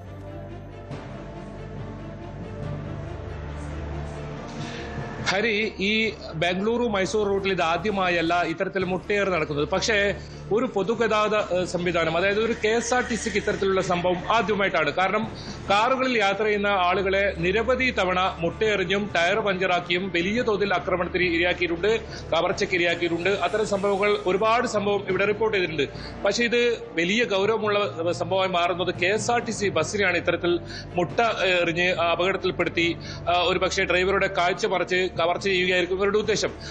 ഇതിൽ ഏറ്റവും പ്രധാനം ഈ ബസ് ഈ ഡ്രൈവറുടെ സന്ദർഭോചിതമായ ഇടപെടലിൽ തലനാരിഴയ്ക്ക് രക്ഷപ്പെട്ടു എന്ന് പറയാം. പക്ഷേ കോഴിക്കോടിൽ നിന്നും ബംഗളൂരുവിലേക്ക് പോയ ബസ് കഴിഞ്ഞ ദിവസം ഇതേ സ്ഥലത്ത്, അതായത് ഈ സംഭവം നടന്ന അതിന് തൊട്ട് എതിർവശം ബസ് അത് കോഴിക്കോട് നിന്നും ബംഗളൂരിലേക്ക് പോവുകയായിരുന്നു. ഈ ബസ് ബംഗളൂരിൽ നിന്നും കാസർഗോഡേക്ക് വരികയായിരുന്നു. എതിർവശം ഇത്തരത്തിൽ പോസ്റ്റിലിടിച്ച് ഡ്രൈവറും കണ്ടക്ടറും 2 പേരാണ് ദാരുണമായി മരണപ്പെട്ട സാഹചര്യം ഉണ്ടായത്. ആ സംഭവത്തിൽ ഇതുവരെ എന്താണ് അതിന് കാരണം എന്ന് കണ്ടെത്താൻ സാധിച്ചിട്ടില്ല. ഒരു സംശയം, വലിയ സംശയം ഉയർന്നത് ഇപ്പോൾ ഇത് തന്നെയാണ്. ഈ സംഘം ബസ്സുകളെ ഇത്തരത്തിൽ ലക്ഷ്യം വെച്ച് മുന്നോട്ട് വരുന്നുണ്ടോ എന്ന ഒരു സംശയം സന്ദേശമാണ് ഇപ്പോൾ വരുന്നത്. അതാണ് ഡ്രൈവർ സുരേഷിന്റെ വാക്കുകളിൽ നിന്നും നമുക്ക് മനസ്സിലാക്കാൻ സാധിക്കുന്നത്. അതായത് 5 പേരാണ് ഇവർ ഉണ്ടായിരുന്നത്. 2 ബൈക്കുകളിലായി എത്തി, 3 പേർ ചേർന്ന് മുട്ടയെറിഞ്ഞു, 2 പേർ ഈ ബൈക്കിൽ കാത്തിരുന്നു. അങ്ങനെ ബസ് അപകടപ്പെട്ട് കഴിഞ്ഞാൽ രക്ഷാപ്രവർത്തകർ എന്ന വ്യാജേനെ ഇവർ ബസ്സിനകത്ത് കയറുകയും അതിൽ ഉള്ള സാധനങ്ങൾ ഇത്തരത്തിൽ കവർ ചെയ്യുകയും ചെയ്യുന്നത്. ഇത് പലതവണ ബംഗളൂരു മൈസൂർ റൂട്ടിൽ പണ്ടുകാലം മുതലേ ഉള്ളതാണ്, ഇപ്പോഴും അതുള്ളതാണ്. പക്ഷേ നമ്മളെ ഞെട്ടിപ്പിക്കുന്നത് വലിയ ഒരുപാട് ആളുകളുള്ള ഒരു ബസ്സിനാണ് ഇത്തരം സംഭവം എന്നതാണ്. ഏതായാലും ഈ സംഭവത്തെ വളരെ ഗൗരവമായാണ് ഇപ്പോൾ ഗതാഗത വകുപ്പ് എടുത്തിട്ടുള്ളത്. മന്ത്രിയുടെ നേരിട്ടുള്ള നിർദ്ദേശത്തെ തുടർന്ന് ഇപ്പോൾ പരാതി നൽകിയിട്ടുണ്ട്. നമ്മൾ മന്ത്രിയുടെ വാക്കുകളിലേക്ക് തന്നെ പോകാം, എന്നിട്ട് ബൈജുവിലേക്ക് വരാം. പോലീസിൽ പരാതി നൽകിയതായി ഗതാഗത മന്ത്രി CP ജോൺ പറയുന്നു. സംഭവം ഗൗരവത്തോടെ എടുക്കും. 2 പേർ മരിച്ച വിഷയത്തിൽ മുട്ടയേറുണ്ടായോ എന്ന് പരിശോധിച്ചു വരികയാണ്. അപകടത്തിൽപ്പെട്ട വാഹനത്തിൽ മുട്ടയുടെ അവശിഷ്ടം കണ്ടോ എന്നത് സ്ഥിരീകരിച്ചിട്ടില്ലെന്നുമാണ് മന്ത്രിയുടെ വാക്കുകൾ. ഞാനിപ്പോൾ ഇന്ന് കാലത്ത് തന്നെ KSRTC MD ആയിട്ട് സംസാരിച്ചു. നമ്മുടെ ഓഫീസർമാർ അവിടെ സംഭവ സ്ഥലം സന്ദർശിച്ചിട്ടുണ്ട്. അതേപോലെ തന്നെ നമ്മൾ പോലീസ് സ്റ്റേഷനിൽ അവിടുത്തെ സ്റ്റേഷനിൽ പരാതി കൊടുത്തിട്ടുണ്ട്. ഇപ്പോൾ ഇതിനകം FIR ആയി കാണും. അപ്പോൾ നമ്മുടെ ഗവൺമെന്റും അവരുടെ ഗവൺമെന്റുമായി സംസാരിക്കും. എന്തായാലും ഇങ്ങനെ മുട്ട എറിഞ്ഞു എന്നുള്ളത് ഈ ബസ്സിന് നേരെയല്ല, മറ്റൊരു ബസ്സിന് നേരെ ആണെങ്കിലും മുട്ട എറിഞ്ഞു എന്നുള്ള വിവരമാണ് ഇപ്പം നമുക്ക് മാധ്യമങ്ങളിൽ കൂടിയും ഒക്കെ കിട്ടുന്നത്, അല്ലേ? അത് ഞങ്ങളും വളരെ സീരിയസ് ആണ് ആ വിഷയത്തിൽ. അപ്പം അതുകൊണ്ട് നമ്മളിപ്പോൾ FIR ഇട്ട് അതിനെക്കുറിച്ചുള്ള ചർച്ചകൾ നടത്തും. ചർച്ചയല്ല, അതിന്റെ അന്വേഷണങ്ങൾ നടത്തും. അല്ല, വകുപ്പ് തലമല്ല, പോലീസ്. ഞങ്ങളുടെ ബാംഗ്ലൂർ 2 പേര് മരിച്ചില്ലേ, ആ വിഷയത്തിൽ ഇത്തരത്തിലുള്ള വല്ല ഇടപെടലും ഏറുകളും ഉണ്ടായിട്ടുണ്ടോ എന്നതിനെ കുറിച്ചാണ് കൊടുത്തിട്ടുള്ളത്. ബൈജു ഉണ്ട് വിശദാംശങ്ങളുമായി. ബൈജു, മന്ത്രിയുടെ വാക്കുകൾ പ്രകാരം അങ്ങനെയാണ്, പോലീസിൽ പരാതി കൊടുത്തിട്ടുണ്ട് എന്ന് മനസ്സിലാക്കുന്നു. പക്ഷേ ഇത് ആദ്യത്തെ സംഭവമല്ല. ബൈജു അത് ആണ് സംസാരിച്ചുകൊണ്ടിരുന്നത്. ഇത് ആദ്യത്തെ സംഭവമല്ല. ഇതിനു മുമ്പും ഇതേ രീതിയിൽ വിഷയങ്ങൾ ഉണ്ടായിട്ടുണ്ട്. ഇത് ഇവർ പ്ലാൻഡ് ആയിട്ട് ആസൂത്രിതമായി മുട്ടയേറി നടത്തുക, ബസ് അപകടത്തിലാക്കുക, രക്ഷാപ്രവർത്തകർ എന്ന പേരിൽ അവിടേക്ക് കയറി പറ്റുക, അടിച്ചു മാറ്റുക. ഇത് പലപ്പോഴായി നടക്കുന്ന കാര്യമാണ്. പക്ഷേ ഇത് സമയോചിതമായ ഇടപെടലാണ്. ഒരുപക്ഷെ ബൈജു സുരേഷിനോട് നേരിട്ട് സംസാരിച്ചതാണ്. വൈപ്പർ ഇടുന്നത് ഉചിതമല്ല എന്ന് മനസ്സിലാക്കിക്കൊണ്ട് അല്ലാതെയാണ് ബസ് ഓടിക്കുന്നതെന്ന് പറയുമ്പോൾ അതൊരു സമയോചിതമായ ഇടപെടലാണ്. അല്ലായിരുന്നെങ്കിൽ ഒരുപക്ഷെ സ്ഥിതി വിപരീതമായേനെ. സുരേഷിൽ നിന്നും വീണ്ടും ബൈജുവിന് മനസ്സിലാക്കാൻ പറ്റിയത് എന്താണ്? ഹരി, അദ്ദേഹം ഇപ്പോഴും ആ നടുക്കത്തിൽ നിന്നും മോചിതരായിട്ടില്ല. അത്രത്തോളം അയാൾ ആ ഒരു സംഭവത്തെ പറയുമ്പോൾ അതാണ് പറയുന്നത്. ഒരു സെക്കൻഡ് ഒന്ന് മാറിയിട്ടുണ്ടെങ്കിൽ, ഒന്ന് വൈപ്പർ ഓണാക്കിയിട്ടുണ്ടെങ്കിൽ ആ ബസ് എന്തായാലും ഇത്തരത്തിൽ അപകടത്തിൽപ്പെടും. അങ്ങനെ അപകടത്തിൽപ്പെടുകയായിരുന്നു. അത്യാവശ്യം വേഗതയിലാണ് ഈ ബാംഗ്ലൂരു മൈസൂർ റൂട്ടിൽ കൂടി ആ ബസ്സുകളൊക്കെ യാത്ര ചെയ്യുന്നത്. പ്രത്യേകിച്ച് രാത്രി യാത്രയായതുകൊണ്ട് അങ്ങനെ വലിയ ഗതാഗത പ്രശ്നങ്ങളൊന്നുമില്ല. ഇതൊരു ഒഴിഞ്ഞ സ്ഥലവുമാണ്. ഇവിടെ CCTV ക്യാമറകളിൽ ഇതൊക്കെയാണ് വലിയ സംശയം ഉയർത്തുന്നത്. അവിടെ CCTV ക്യാമറകളൊന്നും തന്നെയില്ല.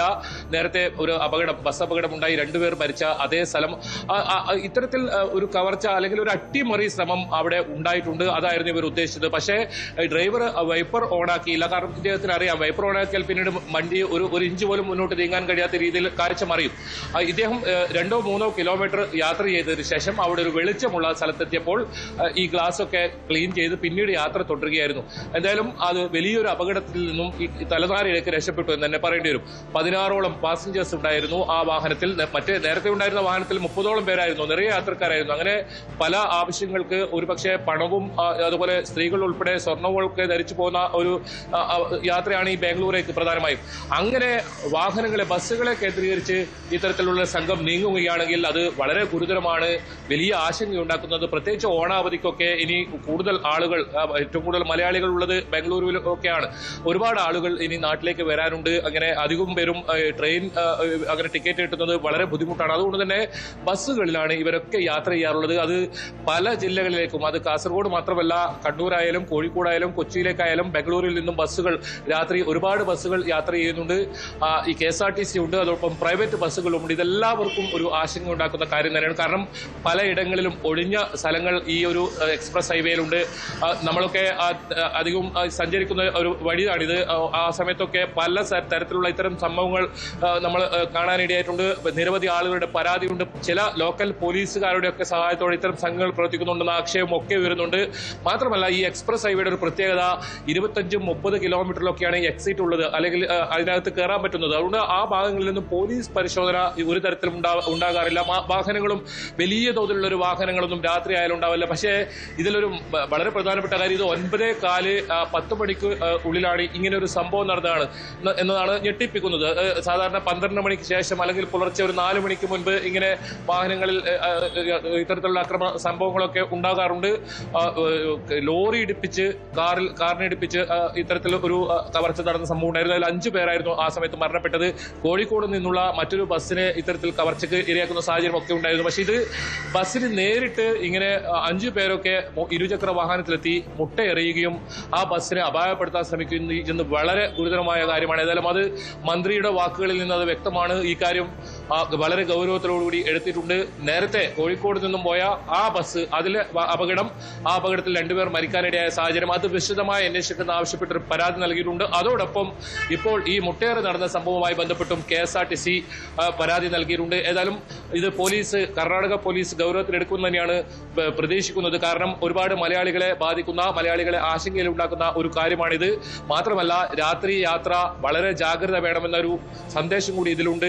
ഇത്തരത്തിൽ ഈ വാർത്ത കാണുന്ന ആളുകളുണ്ടെങ്കിൽ നമുക്ക് ഈ റൂട്ടൊക്കെ അറിയുന്നതുകൊണ്ടാണ്. രാമനഗര, മാണ്ഡ്യ, ബിദടി, ഇത്തരം സ്ഥലങ്ങൾ, ഇലിവാൽ തുടങ്ങിയ സ്ഥലങ്ങളിലെല്ലാം വിജനമായ സ്ഥലങ്ങളാണ്. നേരത്തെയൊക്കെ പലതരത്തിലുള്ള കവർച്ച റിപ്പോർട്ട് ചെയ്തതാണ്. ഒരു കാരണവശാലും വാഹനത്തിൽ പോകുന്നവർ എവിടെയെങ്കിലും വിശ്രമിക്കണം തോന്നി നിർത്തിയിട്ട് അങ്ങനെ വിശ്രമിക്കുന്നതൊക്കെ നേരത്തെ അപകടത്തിന് ഇടയാക്കിയിട്ടുണ്ട്, കവർച്ചയ്ക്ക് ഇരയാക്കിയിട്ടുണ്ട്. അത് പ്രധാനമായും ഇരുചക്ര വാഹനങ്ങളിൽ ഇങ്ങനെ ആളുകൾ എത്തും. മാത്രമല്ല എവിടെയെങ്കിലും ഇവർ ആക്സിഡന്റ് ആയ പോലെ ഇവർ കിടക്കുന്നുണ്ടാകും. അത് ഒരുപക്ഷെ മലയാളികൾ പ്രത്യേകിച്ച് ഇത്തരം സംഭവങ്ങളുണ്ടായാൽ പെട്ടെന്ന് അവിടത്തേക്ക് എത്തും, അവരുടെ അരികിലേക്ക് എത്താൻ ശ്രമിക്കും. അപ്പോഴായിരിക്കും അവരുടെ കവർച്ച ഉണ്ടാകുക. അങ്ങനെ പല വിധത്തിൽ ടയർ പഞ്ചറാക്കുന്ന സംഭവമുണ്ട്.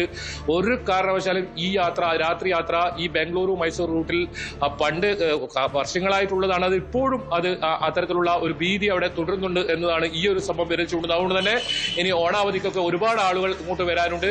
ജാഗ്രത പാലിക്കണമെന്നാണ് ഈ കാര്യത്തിൽ പറയാനുള്ളത്. അതോടൊപ്പം ഈ പോലീസിന്റെ നിരീക്ഷണം അത് ശക്തമാക്കാനുള്ള ഒരു ആവശ്യം സംസ്ഥാന സർക്കാരിന്റെ ഭാഗത്ത് നിന്ന് മുഖ്യമന്ത്രി തലത്തിൽ തന്നെ ഇടപെടലിന്റെ ഒരു ആവശ്യം കൂടി ഇത് വിരൽ ചൂണ്ടുന്നുണ്ട്. അതോടൊപ്പം കോഴിക്കോട് നിന്നും ഇത്തരത്തിൽ പുറപ്പെട്ട ഈ ബസ്സിന്റെ ഡ്രൈവറും കണ്ടക്ടറും മരിക്കാനിടയ സംഭവത്തിന്റെ സത്യാവസ്ഥ പുറത്തു വരണം. എന്താണ് യഥാർത്ഥത്തിൽ സംഭവിച്ചത്? കാരണം ആ ഡ്രൈവറെ കുറ്റപ്പെടുത്തിക്കൊണ്ടും അനുകൂലിച്ചും പ്രതികൂലിച്ചും ഒക്കെ നിരവധി വിവാദങ്ങളാണ് നടന്നുകൊണ്ടിരിക്കുന്നത്. അതിനിടയിലാണ് ഇത്തരത്തിലൊരു സംഭവം ഉണ്ടായത്. ഏതായാലും ഇവരുടെ ഈ ഒരു അപകടത്തിൽ നിന്ന് ഒഴിവായത് അത് വലിയ തലനാരിഴക്ക് തന്നെയാണ്. ആ ഡ്രൈവർ അത്രത്തോളം കാര്യങ്ങൾ പറയുമ്പോൾ അദ്ദേഹത്തിന് ആ നടുക്കം ഇപ്പോഴുമുണ്ട്. വിജനമായ ഒരു സ്ഥലമാണെന്ന് അദ്ദേഹം പ്രത്യേകിച്ച് പറയുന്നുണ്ട്. എന്തായാലും ഈ കാര്യത്തിൽ വിശദമായ ഒരു അന്വേഷണം നടത്തേണ്ടി വരും. അത് കർണാടക സർക്കാരിന്റെ ഭാഗത്താണ്. നേരത്തെ സൂചിപ്പിച്ചതുപോലെ തന്നെ പല ലോക്കൽ സ്റ്റേഷനിലെ പോലീസുകാരും ഇത്തരത്തിലുള്ള സംഘങ്ങളും തമ്മിൽ ബന്ധങ്ങളുണ്ട്. കാരണം ഇവർക്ക് ഇത്തരത്തിൽ മോഷ്ടിച്ച് കിട്ടുന്ന അല്ലെങ്കിൽ കവർച്ചയ്ക്ക് കിട്ടുന്ന പണം വീതിച്ചെടുക്കുന്നതൊക്കെ സംഭവം നേരത്തെ റിപ്പോർട്ട് ചെയ്തിട്ടുണ്ട് ഈ പല സ്റ്റേഷനുകളായാലും. അതുകൊണ്ട് ഇത് ഉന്നത തലത്തിലുള്ള ഇടപെടൽ, ഉന്നത തലത്തിലുള്ള അന്വേഷണങ്ങളിലേക്ക് കാര്യങ്ങൾ നീങ്ങുമോ എന്നുള്ളതാണ്. എന്തായാലും ഗതാഗത മന്ത്രി CP ജോൺ പോലീസിന് പരാതി നൽകിയിട്ടുള്ളതായിട്ടും വ്യക്തത വരുത്തിയിട്ടുണ്ട്. ഇതിന് പിന്നിൽ ആരാണ്, ഈ സംഘത്തിന് പിന്നിൽ ആരാണ്? ഡ്രൈവർ സുരേഷിന്റെ വാക്കുകൾ പ്രകാരം 5 പേരടങ്ങുന്ന സംഘമാണെങ്കിൽ അതിൽ കൂടുതൽ ആളുകളുണ്ടോ തുടങ്ങിയ കാര്യങ്ങൾ വിശദമായി അന്വേഷിച്ചറിയേണ്ടതുണ്ട്. KV ബൈജുവാണ് വിശദാംശങ്ങൾ നൽകിയത്. നമ്മൾ മറ്റൊരു പ്രധാനപ്പെട്ട വാർത്തയിലേക്ക് പോകുന്നു. എറണാകുളം ഞാറയ്ക്കലിൽ അഭിഭാഷകരുടെ പിതാവിന് കുത്തേറ്റു. ഗുരുതര പരിക്കേറ്റ മോഹൻദാസ് ചികിത്സയിൽ തുടരുകയാണ്. ഗാർഹിക പീഡന കേസ് ഏറ്റെടുത്തതിലെ പകയാണ് ആക്രമണത്തിന് കാരണം. സംഭവത്തിൽ 2 പേർ പോലീസ് കസ്റ്റഡിയിലാണ്. ഡാനി പോളുണ്ട് വിശദാംശങ്ങളുമായി. ഡാനി, കേസ് ഏറ്റെടുത്തത് അഭിഭാഷകനെങ്കിൽ ഇവർ എന്തിനാണ് അഭിഭാഷകന്റെ പിതാവിനെ ആക്രമിച്ചതെന്നുള്ള ചോദ്യമുണ്ട്. എന്തായിരുന്നു ഇതിന്റെ പശ്ചാത്തലം? എത്ര മണിക്കായിരുന്നു? ഈ കേസിന്റെ പശ്ചാത്തലത്തിൽ തന്നെയാണോ ഈ ഒരു ആക്രമണം നടത്തിയത്?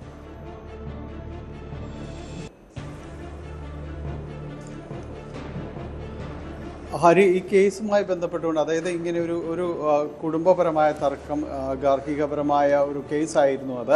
അപ്പോൾ ഇത് ഈ പരസ്പരം അറിയാവുന്ന ആൾക്കാർ തന്നെയാണ് ഈ പിടിയിലായിരിക്കുന്നവരും. ഒരു കുടുംബപരമായിട്ടും എല്ലാം തന്നെ അറിയാവുന്നവർ തന്നെയാണ്. പക്ഷേ ഇവർക്ക് ആക്രമിച്ചവർക്കെതിരെ വേറെയും കേസുകൾ നിലനിൽക്കുന്നുണ്ട്. 2 പേരാണ് വന്നത്, സഹോദരങ്ങളായ 2 പേരാണ്.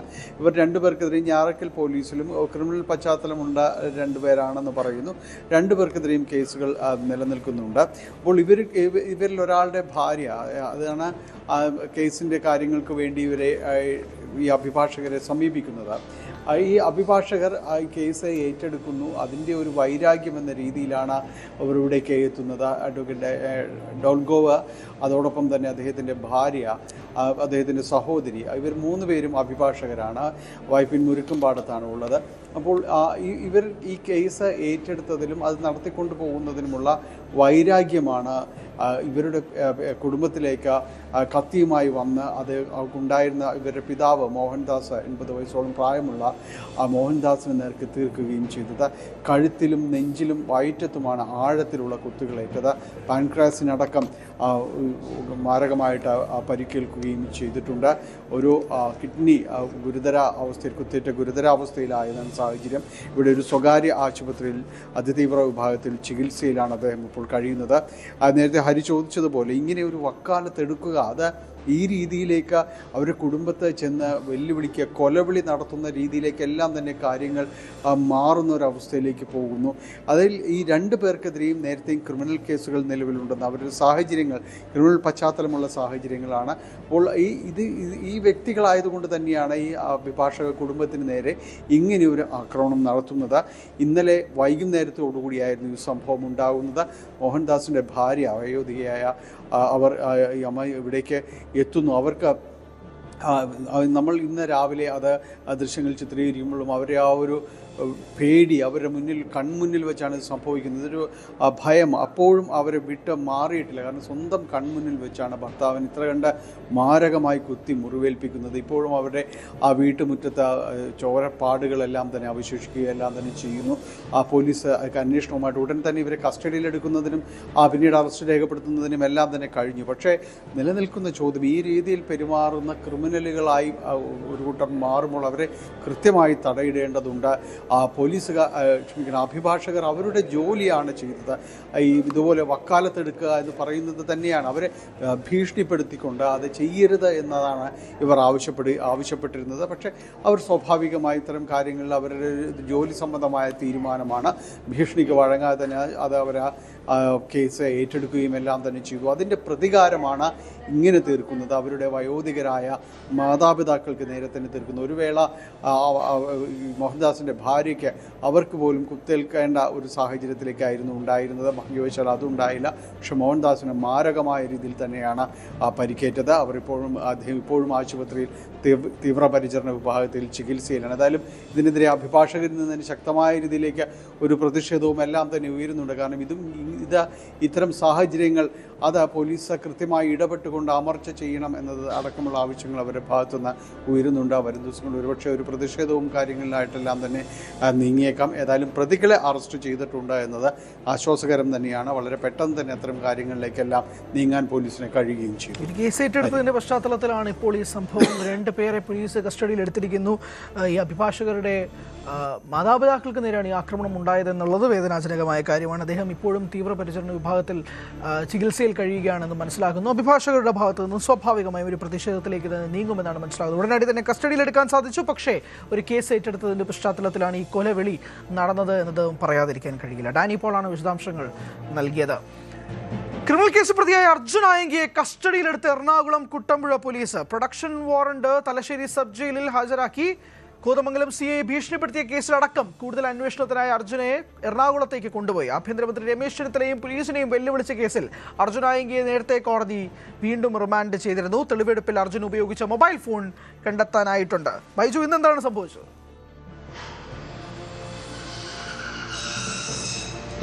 ഹരി, ഒന്നിനു പിറകെ ഒന്നായി അർജുൻ ആയങ്കിക്കെതിരെ പോലീസ് നടപടിയെടുക്കുന്നതാണ് ഇപ്പോൾ കാണാൻ സാധിക്കുന്നത്. ഇപ്പോൾ കുട്ടമ്പുഴ കേസിലാണ് ഇപ്പോൾ ഇയാളെ പോലീസ് കസ്റ്റഡിയിലെടുത്തിട്ടുള്ളത്. അതോടൊപ്പം കൂടുതൽ ചോദ്യം ചെയ്യുന്നതിനായി കസ്റ്റഡി അപേക്ഷയും നൽകുമെന്നാണ് അറിയാൻ സാധിക്കുന്നത്.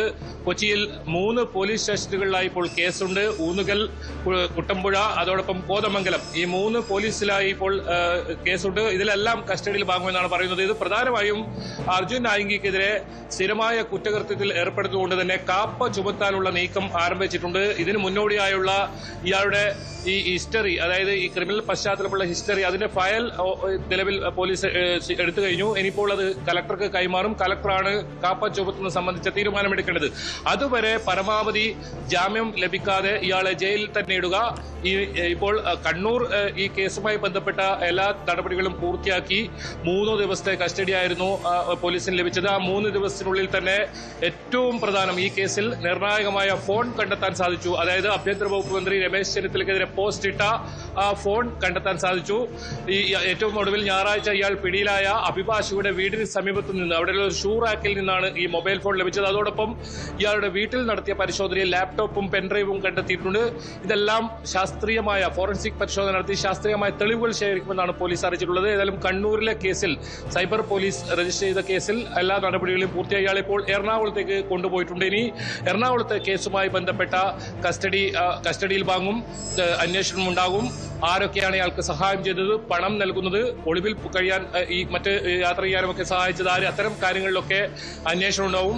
ഏതായാലും ഇയാൾക്ക് കണ്ണൂരിൽ സഹായം ചെയ്ത ആളുകളെ കുറിച്ച് പോലീസ് വിശദമായി ചോദിച്ചറിഞ്ഞു. ഇനി അവർക്കെതിരെയുള്ള നടപടി ഉണ്ടാകും. ഇയാൾക്ക് സമൂഹ മാധ്യമങ്ങളിൽ ഇയാൾ ഇത്തരത്തിൽ ഒളിവിൽ കഴിയുമ്പോഴൊക്കെ സമൂഹ മാധ്യമങ്ങളിൽ പോസ്റ്റ് ഇടാൻ സഹായിച്ച ആളുകളെ കുറിച്ച് പോലീസിന് വ്യക്തമായ സൂചന ലഭിച്ചിട്ടുണ്ട്. വരും ദിവസങ്ങളിൽ അവരുടെ അറസ്റ്റും ഉണ്ടാവും. ഏതായാലും പ്രണവ് എന്ന് പറയുന്ന ഇയാളെ രക്ഷപ്പെടാൻ സഹായിച്ച ഒരാൾ ഇപ്പോൾ നിലവിൽ അറസ്റ്റിലായിട്ടുണ്ട്. പയ്യന്നൂർ പോലീസാണ് ഇയാളെ അറസ്റ്റ് ചെയ്തത്. ഇനി കൂടുതൽ അറസ്റ്റ് ഇതിൽ ഉണ്ടാകാനുണ്ട്. അത്തരം നടപടികളിലെ കണ്ണൂർ പോലീസ് കടക്കുമ്പോൾ അർജുൻ നായങ്കി ഇനി കൊച്ചിയിലാണ്. കൊച്ചിയിലെ ഈ കേസുമായി ബന്ധപ്പെട്ട ഏറ്റവും പ്രധാനപ്പെട്ട കേസ് കൊച്ചിയിലാണ്. അതിൽ നേരത്തെ ജാമ്യം ലഭിച്ച കേസുണ്ട്. കല്യാണ വീട്ടിൽ രാത്രി ഗൂഢാലോചന നടത്തി അറസ്റ്റിലായ ഒരു കേസുണ്ട്. അതിൽ കോടതി നേരത്തെ ജാമ്യം അനുവദിച്ചിരുന്നു. പക്ഷേ ജാമ്യ വ്യവസ്ഥ ലംഘിച്ചതിനെ തുടർന്ന് ഇയാളുടെ ജാമ്യം റദ്ദാക്കിയിരുന്നു.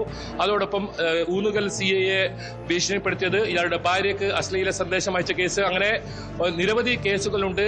അർജുൻ നായങ്കിയെ ജയിലിൽ നിന്നും പുറത്ത് വിടാതെ പൂട്ടുക, അതാണ് കൃത്യമായി കേരള പോലീസ് ഇപ്പോൾ നടത്തുന്നത്. കാരണം ആഭ്യന്തര വകുപ്പ് മന്ത്രിയെ അവഹേളിച്ചു, അപമാനിച്ചു, പോസ്റ്റിട്ടു. അതോടൊപ്പം കേരള പോലീസിനെതിരെയും വെല്ലുവിളിക്കുന്ന സാഹചര്യം ഉണ്ടായിരുന്നു. ഇതൊരു അഭിമാന പ്രശ്നം ആഭ്യന്തര വകുപ്പിന് ആകുന്ന സാഹചര്യം ഉണ്ടായിരുന്നു. അതുകൊണ്ട് തന്നെ അർജുൻ നായങ്കിയെ പുറത്തിറങ്ങാൻ കഴിയാത്ത രീതിയിൽ പൂട്ടുക, അത്തരം നടപടികൾക്ക് ഇപ്പോൾ പോലീസ് കടക്കുന്നു. ഏതായാലും കണ്ണൂർ സൈബർ പോലീസ് രജിസ്റ്റർ ചെയ്ത കേസിൽ ഇപ്പോൾ നടപടിക്രമങ്ങൾ പൂർത്തിയായി. ഇന്ന് 11:00 കൂടിയാണ് അർജുൻ നായങ്കിയെ CJM കോടതിയിൽ തലശ്ശേരി ഹാജരാക്കുന്നത്.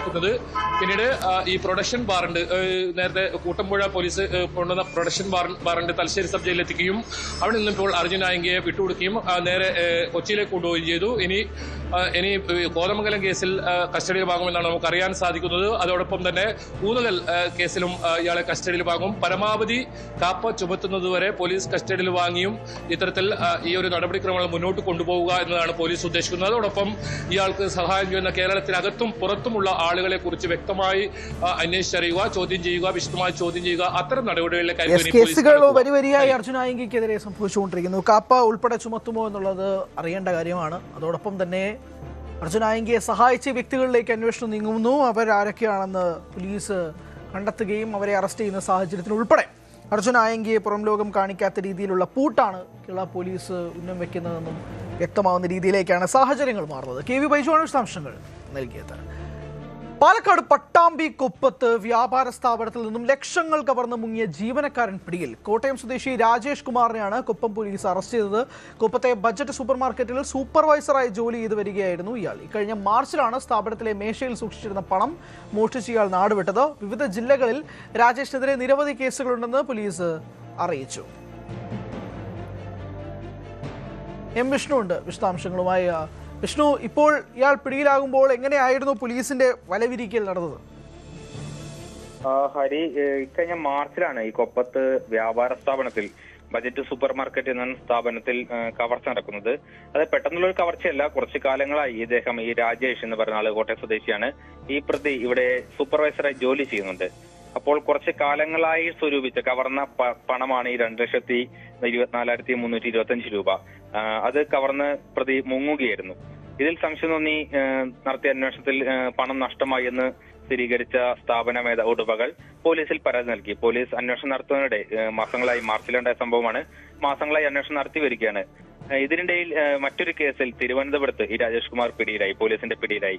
അവിടെ നടത്തിയ വിശദമായ ചോദ്യം ചെയ്യലിലാണ് ഈ കൊപ്പത്തെ മോഷണവരവും ഈ രാജേഷ് കുമാർ പോലീസിനോട് വെളിപ്പെടുത്തുന്നത്. തുടർന്ന് തിരുവനന്തപുരം പോലീസ് കൊപ്പത്തെ പോലീസെ ബന്ധപ്പെടുകയും കൊപ്പം പോലീസ് തിരുവനന്തപുരത്തെത്തി രാജേഷിനെ കസ്റ്റഡിയെടുത്ത് കൊപ്പത്തെത്തിച്ച് തെളിവെടുപ്പ് നടത്തി ഇന്ന് കോടതിയിൽ ഹാജരാക്കും വൈകുന്നേരത്തോടുകൂടി രാജേഷ് കുമാറിനെ എന്നാണ് ലഭിക്കുന്ന വിവരം. ശരി, നാളുകളായി നീണ്ട ഇതാണല്ലോ ഇയാൾ ഈ സൂപ്പർ മാർക്കറ്റിൽ ഉണ്ടായിരുന്ന സമയം കാലാവധി എത്രമാത്രമാണ്? കാരണം 2.5 ലക്ഷം രൂപയോളം മോഷ്ടിച്ചു എന്നാണ് മനസ്സിലാക്കുന്നത്. സ്വാഭാവികമായും അത്രയും നാളും അവരുടെ വിശ്വാസം പിടിച്ചു പറ്റിക്കൊണ്ടാണല്ലോ സൂപ്പർ മാർക്കറ്റിൽ നിൽക്കുന്നത്. ഇത് മുങ്ങുന്ന സമയത്താണല്ലോ ഇവർ അറിയുന്നത്? അതോ ഇയാൾ ഈ മുങ്ങുന്ന സമയത്താണോ ഇവർ അറിയുന്നത്? അതോ ഈ പണം മോഷണം തുടരുന്ന പശ്ചാത്തലത്തിൽ ഇതിന്റെ സൂപ്പർ മാർക്കറ്റിലെ മേധാവികൾ അറിയുകയായിരുന്നു? പക്ഷേ 3 വർഷത്തിലധികം ഈ സ്ഥാപനത്തിൽ ഇദ്ദേഹം ജോലി ചെയ്തു എന്നാണ് ലഭിക്കുന്ന വിവരം. മോഷണം പെട്ടെന്ന് ഇയാളെ കാണാതെ മുങ്ങിയപ്പോൾ സംശയം തോന്നിയിട്ടാണ് വിശദമായ ജീവനക്കാരെ സഹപ്രവർത്തകരൊക്കെ സ്ഥാപനത്തിൽ നിന്ന് അവരൊക്കെ വിശദമായ അന്വേഷണം നടത്തിയപ്പോഴാണ് ഇങ്ങനെ സംശയം മുറതെടുത്തത്. തുടർന്ന് സ്ഥാപനം വിശദമായ അന്വേഷണം നടത്തി. പണത്തിന്റെ കണക്കെടുത്തു. ദിവസം നടക്കുന്ന കച്ചവടത്തിന്റെയും CCTV ക്യാമറകൾ, ഇദ്ദേഹം കൗണ്ടറിന്റെ ഭാഗത്തുള്ള CCTV ക്യാമറകളൊക്കെ പരിശോധിച്ചെന്നാണ് നമുക്കറിയാൻ കഴിയുന്നത്. തുടർന്നാണ് ഇങ്ങനെ സംശയം തോന്നി കൃത്യമായ കണക്കിലൂടെയാണ് ഇത്ര കൃത്യം കണക്ക് 2,24,325 രൂപ, ഒരു റൗണ്ട് ഫിഗർ എന്നല്ല, കൃത്യമായ കണക്കാണ് ഈ സ്ഥാപന ഉടമകൾ പരാതിയിൽ പറയുന്നത്. അത് ഈ CCTV കേന്ദ്രീകരിച്ചും കൃത്യമായ കണക്കിൽ കമ്പ്യൂട്ടറൈസ്ഡ് ബില്ലിംഗ് ആണ് സ്ഥാപനത്തിലുള്ളത്. അതുകൊണ്ട് തന്നെ കൃത്യമായ ഒരു കണക്ക് ഇവർക്ക് സ്വരൂപിക്കാൻ കഴിഞ്ഞത്. അങ്ങനെ പോലീസിൽ പരാതി നൽകുകയായിരുന്നു. തുടർന്നാണ് അന്വേഷണം നടത്തിയത്. നിലവിൽ പോലീസ് കസ്റ്റഡിയിൽ അറസ്റ്റ് രേഖപ്പെടുത്തി കസ്റ്റഡിയിലുണ്ട്. രാജേഷ് കോടതിയിൽ ഹാജരാക്കി റിമാൻഡ് ചെയ്യും. തുടർന്ന് വീണ്ടും ആവശ്യമെങ്കിൽ കസ്റ്റഡിയിൽ എടുക്കുമെന്നാണ് പോലീസ് കസ്റ്റഡിയിലാണ് രാജേഷ് എന്നാണ് മനസ്സിലാക്കുന്നത്. വിഷ്ണുവാണ് വിശദാംശങ്ങൾ നൽകിയത്. സ്പോട്ട് ലൈവ് പൂർണ്ണമാകുന്നു. നമസ്കാരം.